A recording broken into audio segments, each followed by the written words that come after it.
Hello everyone, war crisis নিয়ে কথা বলছি। Iran versus Israel and America. Last update হচ্ছে এরকম যে সৌদি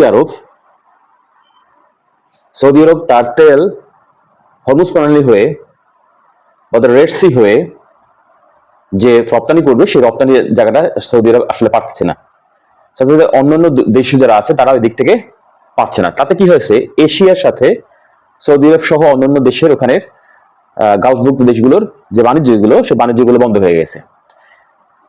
তাহলে ক্ষতিপূরণ কারা হচ্ছে আর কি? ক্ষতিপূরণ হচ্ছে এরকম পাকিস্তান, ভারত, বাংলাদেশ, জাপান হয়ে যে লাইনটা আছে, সিঙ্গাপুর হয়ে আছে, সেদিকে তেল রপ্তানি বন্ধ। তার মানে হচ্ছে যদি তেল রপ্তানি বন্ধ থাকে আর কি, তাহলে সেক্ষেত্রে হরমুজ প্রণালীর যে নিয়ন্ত্রণই কিন্তু ইরানের থেকেই আপনাকে তেল নিতে হবে। তাহলে যে মানে বন্ধ আছে, সেই বন্ধ হওয়ার কারণে যে সংকটে পড়বে এই সব দেশগুলো আর কি, এশিয়ার দেশগুলো আর কি। স্বাভাবিকভাবে এই সংকটে পড়লে কি হবে? এই সংকটে পড়লে হবে এরকম যে দ্রব্যমূল্য বা অন্যান্য যে বিষয়গুলো আছে সেগুলো বেড়ে যাবে। অলরেডি দেখলাম বাংলাদেশের একটা নিউজ আছে, সেই নিউজটা হচ্ছে এরকম যে জেট ফুয়েলের দামটা বাড়িয়ে দেওয়া হয়েছে অভ্যন্তরীণ এবং আন্তর্জাতিক রুটে আর কি। সব ফুয়েলের দামই কিন্তু আসলে বাড়ানো প্রয়োজন হবে, এছাড়া কোনো উপায় থাকবে না।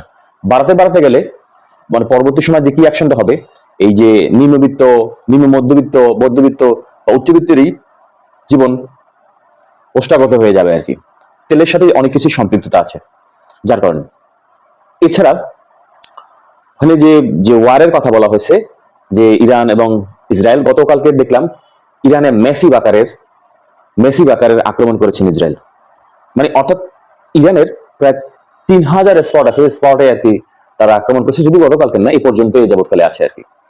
তো ওয়ার কিন্তু আগের মতোই আছে। এদিকে একটু মাইন্ড গেমিং এর একটা মতো অবস্থান সিচুয়েশন তৈরি করেছিল আর কি ডোনাল্ড ট্রাম্প, চেষ্টা করেছিল।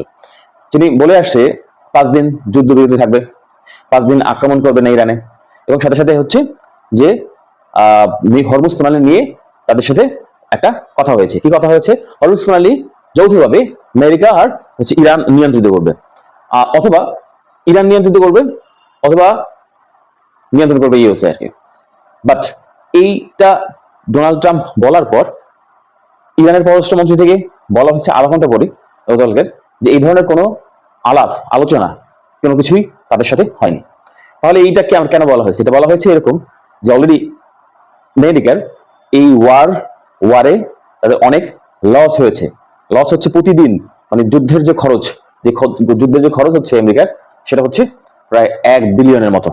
তাহলে এই খরচ এবং এই প্রোপাগান্ডা ছড়িয়ে দেওয়ার মধ্যে দিয়ে ইরানিরা বিশ্বাস করতে চাচ্ছিল, ইরানিদেরকে বিশ্বাস করানো হচ্ছিল যে আসলে ওয়ারটা ঠান্ডা বসায় যাচ্ছে আর কি। কিন্তু না, আসলে হয়নি। কারণ ইরানিরা মানে মাইন্ড গেমিং বলেন, শারীরিকভাবে বলেন, ফিজিক্যালি বলেন, সবকিছুতেই যুদ্ধের জন্যই কিন্তু তারা প্রস্তুত আছে।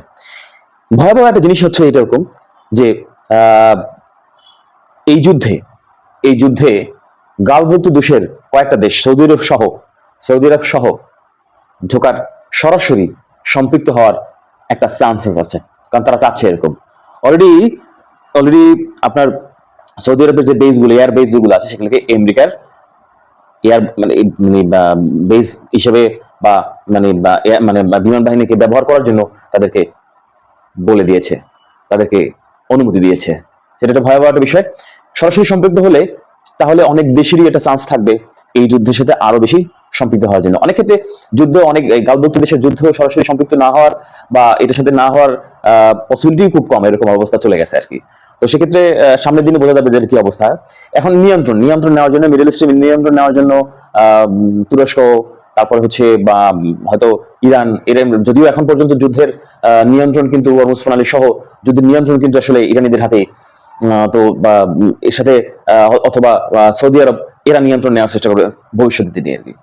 এদিকে নেতানিয়াহু কিন্তু বলে দিয়েছেন আর কি যে এই যুদ্ধে আমেরিকা থাকুক বা না থাকুক, আমেরিকা উঠে যাক বা না যাক, যুদ্ধ কিন্তু চালিয়ে যাবে আর কি নেতানিয়াহু। কারণ হচ্ছে এই যুদ্ধটা কিন্তু সহজেই থামছে না।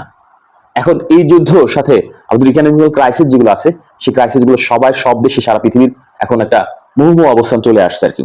তাহলে দেখেন এটা কিন্তু আমি যদি বলতে হয় যে মালহামার যে মানে তৃতীয় বিশ্বযুদ্ধের বিষয়গুলো আর কি, একটা কেন্দ্রিক, অর্থাৎ যে কেন্দ্রিকটা হবে যেটা হচ্ছে স্বর্ণ অথবা যে তেল, তেলটাও এখন স্বর্ণের মূল্য পর্যায়ে চলে গেছে।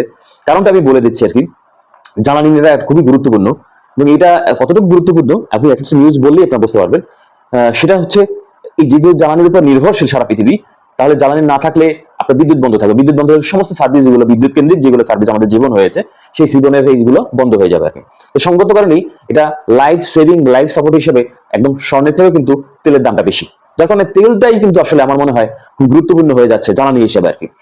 তো নিউজটা হচ্ছে এরকম যে বিগত 1 থেকে 2 মাসের মধ্যে কিউবাতে কোনো ধরনের জ্বালানি যে জাহাজ সেগুলো বা জ্বালানি প্রবেশ করতে দেয়নি আমেরিকা, যার ফলে কি হয়েছে গত 1.5 সপ্তাহ আগেই কিউবার কমপ্লিটলি যতগুলো বিদ্যুৎ প্রকল্প বলেন বা যতগুলো আছে সবগুলো শাটডাউন হয়ে গেছে।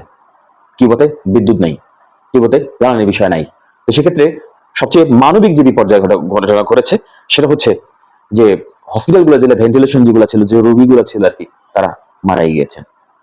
আমি বলছি তারা মারা গেছেন। এই অমানবিক যে পরিস্থিতি তৈরি হয়েছে আর কি আমেরিকার কারণে, এটা সারা পৃথিবীতেই জানে বোঝে দেখে আর কি। আমরা আশা করব এই ধরনের অমানবিক কর্মকাণ্ড থেকে যে পৃথিবী যেন মুক্ত থাকে নাকি, যে যার ইচ্ছা অনুযায়ী আর কি সবকিছু থাকে, এরকম জোর জামক না করে পৃথিবীটা শান্তিপূর্ণ থাকুক, পৃথিবীটা যুদ্ধ পরিহার করে শান্তিময় থাকুক।